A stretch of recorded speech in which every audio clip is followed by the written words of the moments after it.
Hello, good morning. Joe's MadCovid vlog week 14.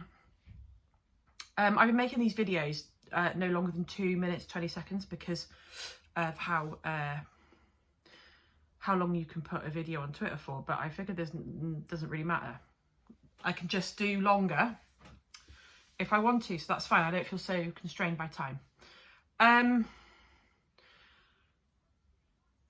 I'm going to talk about groups this week, I suppose, or me and my relation to groups. So I've always strongly identified by whichever gang I'm in at any one time, whatever group I'm in, whatever.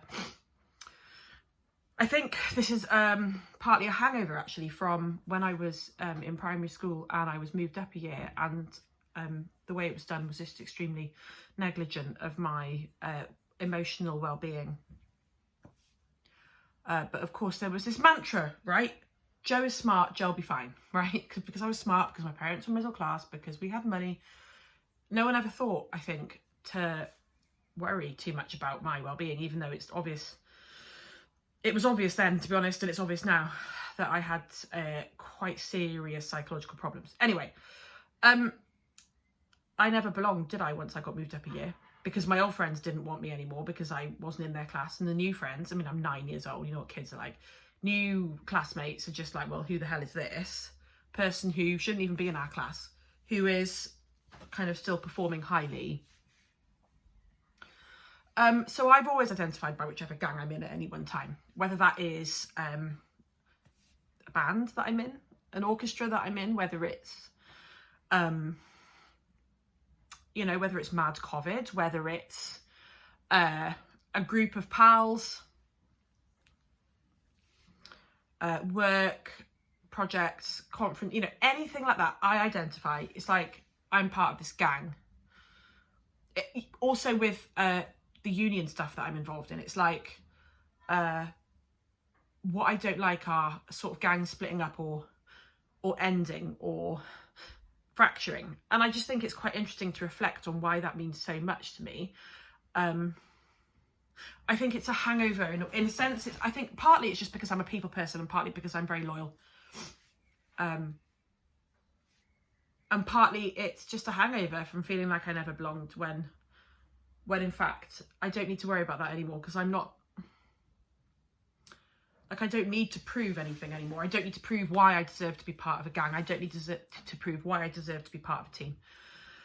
Because I think, you know, I'm nearly 40, believe it or not. I know, hard to believe. I'm going to be 40 in September, and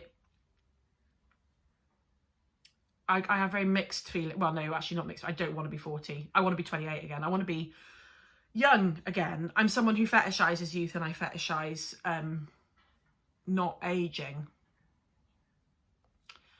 But I suppose, you know, if you sent me back to a psychoanalyst, I'm sure they'd have a field day with all of this. But ultimately, I'm involved in a lot of groups at the moment, and all the groups I'm involved in are brilliant. So there's MadCovid. I mean, I only really like being involved in groups who are as efficient, as brutally efficient and organised as me, and I am at the moment. So there's MadCovid, which is just brilliant. I mean, considering that we're all long-term loonies, what we managed to achieve is really quite staggering, especially considering that we're all in lockdown, we're all doing these things separately. I've never met any of the other MadCovid people in person, but it doesn't seem to matter. That doesn't bother me.